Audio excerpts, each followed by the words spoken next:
Hello, you splendiferous people, you beautiful people. Today I'm talking about wibbly wobbly energies and prison planet. I'll tell you all about it on the other side.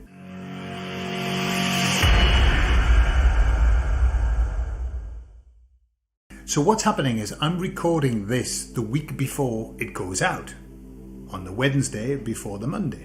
Why? Because this weekend I would normally record at the weekend and I can't because I'm doing the course, the Ego Ascension course. So I was out running and doing my usual kind of running meditation, talking to the emissaries, and I noticed that I was feeling a little bit scattered, a little bit weird.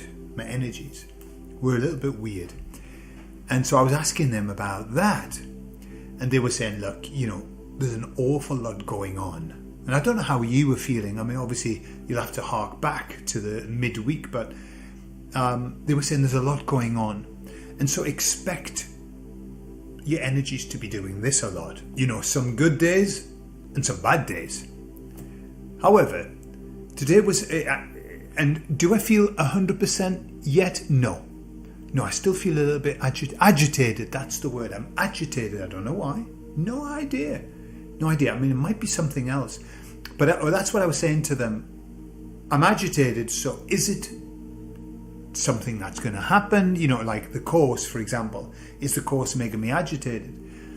And then what they were saying was that obviously things that come up are going to make you agitated, but the reason that you're not coping with it well has to do with the energies. Yeah. So normally, I mean, I love the courses. I get excited about them, but I'm agitated. I don't know if it's a course. I don't think it is, but I just feel like on edge a little bit. On edge. So they were saying that the energies are going wild at the moment. I know they keep saying this, but this is. I saw a video the other day, and it was just a guy who just said a couple of lines, and I thought, wow, that's really profound. And he said, we're living, this time that we're living in, we're in a race. There's a race. The baddies are racing against the goodies. Yeah. And in that order, the baddies are racing against the goodies. The baddies are racing against time. They know that they've got to create a prison planet as quickly as they can, because they know that people are waking up. So the race is, can we get people inside of a prison before they all wake up? That's it. So if they win, then we might be awake, but it doesn't matter because we're in prison. That's it. So that's kind of the situation that we're in, this kind of race. And the emissaries, I was kind of pondering that, and the emissary said, because they really believe that they've got a chance. The baddies really believe that they've got a chance. This time, it's going to work. And I don't know if you've seen the film The Devil's Advocate with two very good actors whose names don't come to mind at the moment. But I love that film. Love it. And the idea of the film, if you kind of follow the theme of the film, is that the devil is trying to get a son to mate, his own son to mate with his sister, to create the Antichrist. Okay, that's the idea. And every time he tries to do it, he gets just about there and he's thwarted. He's thwarted just at the end, and it has to go back to the start again and try and do it. And that is kind of where they are. There's only one winner in this story. The goodies.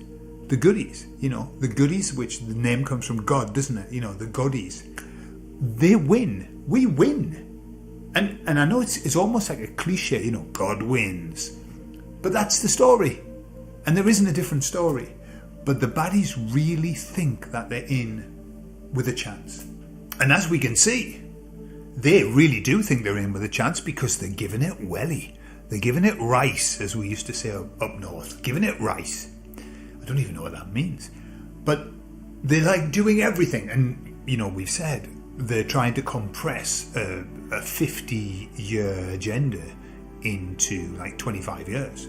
I mean, it's wild what they're trying to do. Wild.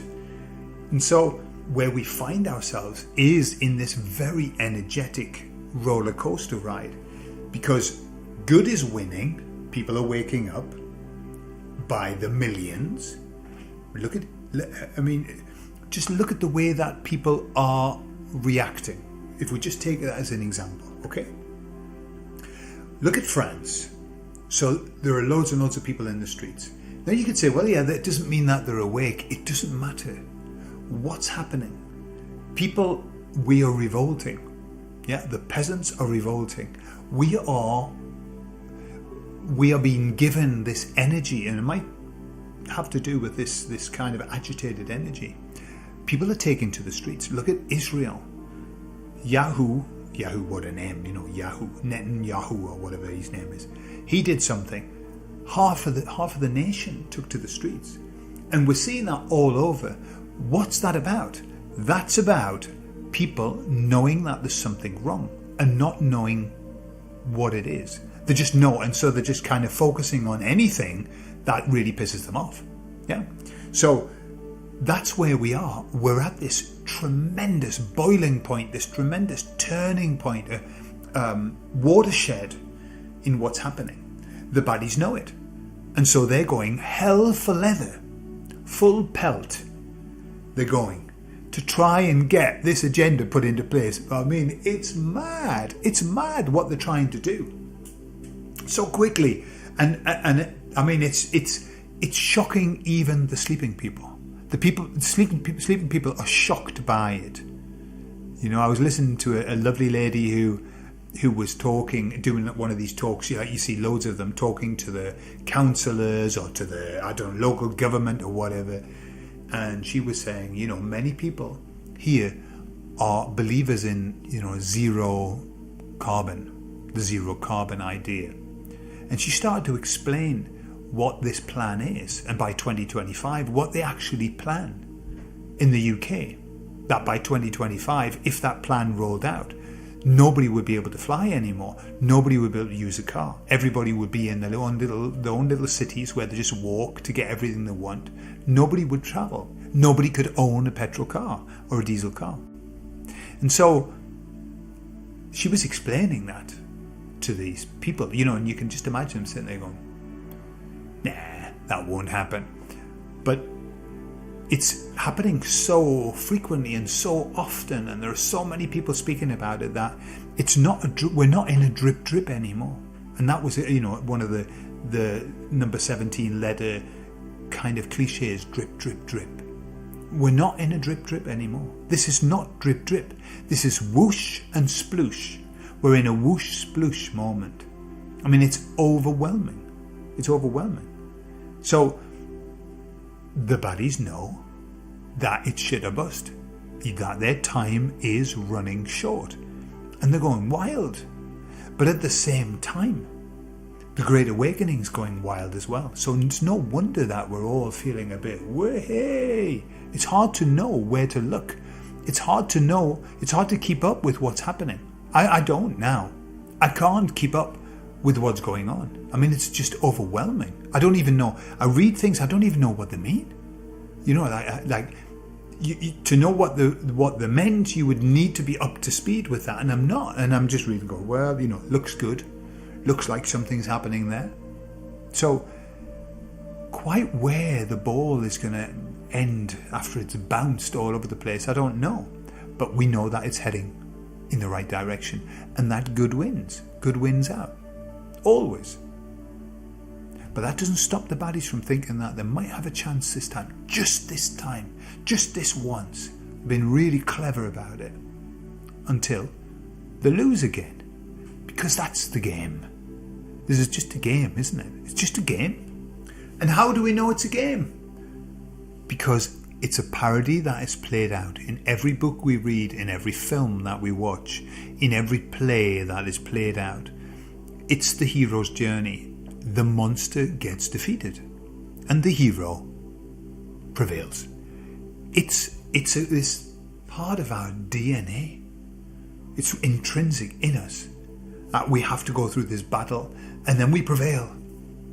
And then we go home.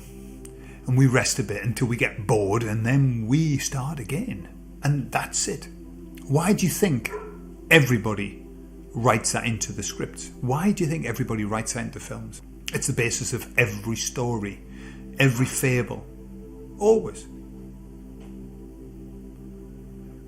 Because that's what we're here to experience. That's what it's all about. So there we have it. Good wins out. Bad losers. And I hope that they're not going to be a bad loser. I really do. But I have a funny feeling that there will be. I mean, they're a bad player. So bad player probably means bad loser. But bad loser, those two words are synonymous. Good winner. Bad loser. So everything's okay. We're on the right track. We're doing the right thing. Just keep being you. Keep being true to you. Keep being your authentic self. Keep doing what you know you should do. Keep following your heart, following your intuition. And ignore, or just, ride the wave. We're on a wave. Just ride it sometimes. If you feel a bit dodgy sometimes, well, this too shall pass. And then you'll have a good day. And then you'll see something and go, wow, that's incredible. The goodies are winning. And then you'll see something else and go, oh my God, the baddies, counter attack. That's just the way that a game goes. It's like you're watching a game of tennis. All is well. I love you all, and I'll see you all on Friday. Bye-bye.